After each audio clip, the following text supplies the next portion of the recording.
Өнөөдөр залуусын хамгийн ихээр донтож байгаа зүйл бол цахим мөрөөдөө тоглоом.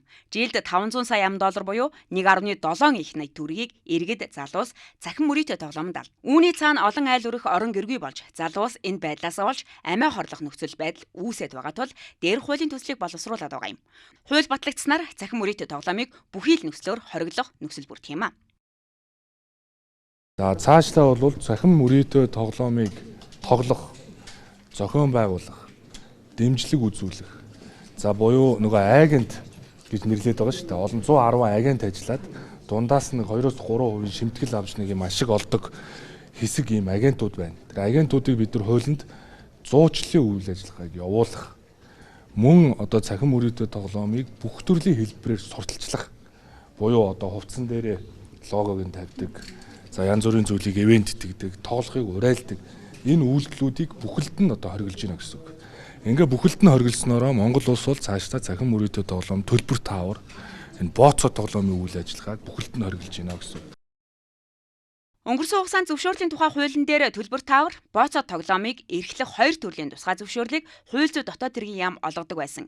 Энэ бооцоо тоглоом, төлбөр тааврын цаана цахим мөрөөдөө тоглоомын хэв шинж агуулсан үйлдэлүүд нуугдаж байдаг тул тусгайлсан хууль гаргаж цахим мөрөөдөө тоглоомыг бүхэлд нь хориглож байна. За энэ хууль батлагдсантай холбогдуулаад бид нэр технологийн хувьд бэлэн байдлыг хангах ёстой.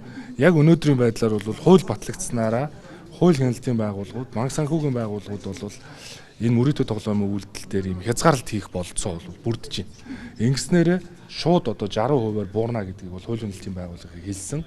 За мөн дээрээс нь бид нар технологийн хувьд бүрэн бүтэн байдлыг одоо хангуулж чадах юм бол цаашдаа одоо нөгөө VPN ашигладаг ч юм уу одоо юм хууль бус одоо аргаар хэрвээ тоглох юм оролдлогуудыг хийвэл зохион байгуулах юм бол зуучлах юм бол сурталчлах юм бол түүнийг илрүүлэх, илрүүлсэн тохиолдолд эрүүгийн хуулиар, зөрчлийн хуулиар хуулийн хариуцлага тооцох шаардлагатай. Тэгэхээр манай улсад бол яг өнөөдөр бол энэ мөрөөдөө тоглоомыг тоглоход бэлэн болвол биш байна.